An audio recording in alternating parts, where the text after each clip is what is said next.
Oke ya, video kali ini saya akan membahas konten modifikasi. Kali ini saya akan membahas motor keluaran Honda, motor lama sih sebenarnya, yaitu Honda CBR 250R yang versi Thailand. They said, don't fall, don't forget all the things you've been taught, you've been told. Don't blink, don't run, don't turn left or turn right or look straight at the sun. My mind's going in circles, I'm trying to fight it, getting these voices inside to stay quiet. Gone to the place where all this began, to start again. Oh, you won't see the light until the dawn breaks. No, till it's all said and done, you won't know what it takes. Gotta make a wrong turn and turn around. Gotta fall fast to pick yourself up off the ground. Until you get lost, you'll never be found, and you can't start again until you break down.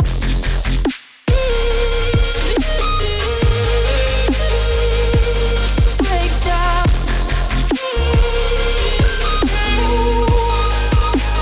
Until you break down.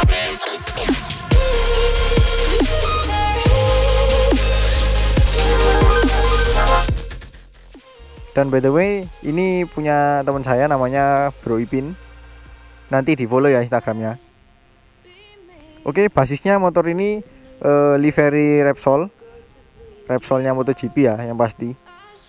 Dan di sini ada beberapa modifikasi yang dilakukan di motor Mas Ipin ini. Oke, kita lihat yang pertama dari bagian depan ya. Oke, untuk bagian depan kita lihat yang paling kelihatan di sini adalah body kit custom. Beliau custom sendiri karena beliau terinspirasi dari itu ya, Honda CBR 1000RR yang terbaru kalau nggak salah. Jadi kelihatan lebih lebar ya, karena beliau kurang puas dengan ukuran depannya karena terlalu kecil untuk motor 250cc. Jadi ditambahkan dengan body kit supaya lebih kelihatan kekar. Dan di sini ada winglet. Nah, winglet ini sebenarnya yang diinginkan beliau itu yang ukurannya besar, tapi mungkin salah beli atau gimana ya. Di depan sini itu jadinya lebih kecil dari yang dibayangkan. Jadi terlihat minimalis itu. Tapi it's okay sih. Jadi pemanis. Untuk lampunya ini sudah diganti dengan LED karena yang bawaan dari Honda itu memakai bohlam biasa. Kalau ini sudah diganti pakai LED. Sama lampu DRL juga, itu juga LED. Kemudian untuk windshield atau visor ini sudah diganti warna hitam, bukan smoke ya. Kalau smoke kan masih kelihatan. Kalau ini benar-benar sudah tidak kelihatan. Kemudian untuk ban depan ini pakai Michelin Pilot Street ukuran 120/70 ring 17. Kalau bawaannya itu pakai ukuran 110/70 ring 17. Jadi lebih besar satu tingkat. Kemudian untuk suspensi depan ini sudah menggunakan upside down, punyanya Yamaha R15 V3. Nggak hanya shock breaker depan saja, tapi bagian stang atau segitiga ini juga pakai R15 V3. Jadi yang awalnya itu stangnya upper yoke sekarang menjadi under yoke. Jadi lebih sporty, namun kekurangannya radius putarnya jadi lebih panjang ya, jadi butuh haluan yang lebih luas. Tadi saya sempat kagok ketika mau belok, hampir jatuh karena ya itu tadi haluannya butuh lebih besar, lebih luas. Jadi ketika berpindah dari motor naked ke motor sport fairing itu sangat terasa ya perbedaannya. Kemudian untuk bagian pro guard itu sudah memakai dari Fastbike, hanya satu sisi ya, tapi cukup oke ya. Memang kebanyakan sih sport fairing itu pro guardnya itu dipakai di bagian samping kanan saja. Kemudian kita beralih ke bagian jok. Nah, untuk joknya ini kulitnya diganti pakai punyanya MBTEC. Dan kemudian untuk bagian belakang diganti sama beliau dengan single seat.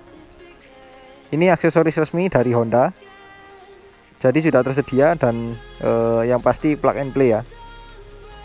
Dan ini ada mounting untuk menaruh action cam dan masih mempertahankan si behel. Tapi jujur sih masih kelihatan sangat cocok, meskipun sport fairing tapi behel ini masih cukup cocok untuk tetap dipasang di motor ini. Kemudian kita beralih ke bawah, yaitu bagian footstep. Sama beliau sudah diganti dengan underbone mereknya Katsumoto. Terus yang paling kelihatan di sini adalah bagian knalpot. Knalpotnya sudah diganti menggunakan R9 tipe Zeta. Dan untuk bagian sini yang sebenarnya ini footstep belakang, sama yang punya dilepas dan diganti hanger atau pegangan untuk si knalpot ini. Kemudian beralih ke bawah. Nah, plat nomornya ditaruh di sini dan di sini ada lampu sein dari fastback juga tadi kata yang punya. Dan ini sebenarnya nyalanya itu running light atau berjalan gitu ya. Tapi karena flashernya belum diganti jadi masih berkedip-kedip. Kemudian untuk ban belakang ini juga sama tipenya dengan yang depan, yaitu Michelin Pilot Street tapi dengan ukuran 160/60. Kalau yang bawaan dari Hondanya itu ukurannya 140/70. Jadi ini 2 tingkat lebih besar ya. Jadi kelihatan sangat oke sih. Kemudian untuk bagian gear, untuk gearnya ini standar, masih bawaan dari Honda. Tapi untuk rantainya sudah diganti pakai EK chain. Tipenya X-ring ya. Jadi lebih baik daripada yang O-ring. Kemudian di sini bagian body itu dipakai motif karbon, tapi ini karbonnya itu karbon itu ya, water transfer atau pakai karbon celup. Mulai dari sini bagian deck depan tangki, kemudian bagian fairing samping di sini, kemudian bagian hager dan juga bodi belakang seperti ini. Dan ini spakbornya dilepas, jadi buntung seperti ini ya. Tapi it's okay sih. Kemudian ada tambahan-tambahan stiker-stiker. Dari sini ada stikernya SRAM, kemudian ada stikernya nomor 93 Mark Marquez, kemudian ada ini performance filter HRC, kemudian logonya Red Bull. Di bawahnya sini ada Karapovic dan masih banyak lagi sih. Memang kelihatannya simple ya, tapi ya karena yang punya itu cukup pintar untuk memodifikasinya, meskipun simple tapi pilihan-pilihannya cukup oke. Jadi kelihatan sangat pas gitu. Dan yang paling saya suka di sini adalah modifikasi di kaki-kakinya. Karena kalau motor short fairing belum upside down itu rasanya kayak kurang gitu. Nah, ini sama yang punya langsung diganti pakai R15 V3. Jadi kelihatan sangat kekar dari depan. Untuk belakangnya sih masih pakai besi kotak biasa, tapi ya masih oke lah. Masih cocok karena juga warnanya pakai warna silver, nggak warna hitam, jadi kelihatan lebih mewah sih. Kemudian untuk rangkanya ini juga saya suka warnanya silver, jadi lebih terkesan kekar ya, karena rangkanya terlihat jelas, beda dengan rangka yang berwarna hitam. Ya meskipun ini rangkanya masih model tubular atau pipa biasa, tapi lihat ukurannya itu sangat besar. Nah, untuk helm beliau pakai helm sebenarnya ini dari INK CLMAX ya, tapi di repaint atau di custom menjadi Shoei tipe X14. Jadi kelihatan sekali ya, rubah-rubahannya itu sangat mirip dengan Shoei X14. Dari motifnya, kemudian sel dalamnya ini bentuk-bentuknya itu sangat persis.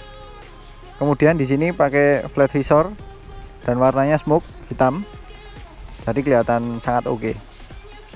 Nah, untuk total biaya yang dikeluarkan sama pemiliknya untuk memodifikasi motor ini itu di kisaran sekitar 10 jutaan. Jadi ya bisa dianggap sih nggak terlalu mahal juga nggak terlalu murah, tapi sesuai dengan porsinya lah. Kalau untuk sekedar kebutuhan untuk San Mori atau ingin cari perhatian, jadi ya oke. Dan juga cara mengatur modifikasinya juga sangat cocok. Jadi kelihatan modif mahal ya. Tapi sebenarnya ya juga mahal sih, 10 juta, tapi masih oke, nggak semahal modifikasi motor-motor kontes ya. You'll surely get burned if you reach out and touch. My mind is a battle, I'm trying to hide it. Getting these voices inside. Oke, mungkin itu aja ya video saya mengenai pembahasan motor modifikasi Honda CBR 250R punyanya Mas Ipin. Kalau kalian suka dengan video ini jangan lupa di like. Kalau ada pertanyaan, kritik atau saran silahkan komen di bawah. Share juga ke sosial media kalian apabila video ini bermanfaat. Dan jangan lupa untuk subscribe untuk mengikuti video terbaru dari saya. Nyalakan juga tombol loncengnya untuk mendapatkan notifikasi video terbaru dari saya. Follow juga Instagram saya di @mojan_038. Dan follow juga yang punya motor ini, Mas Ipin. Terima kasih telah menonton dan sampai jumpa di video selanjutnya.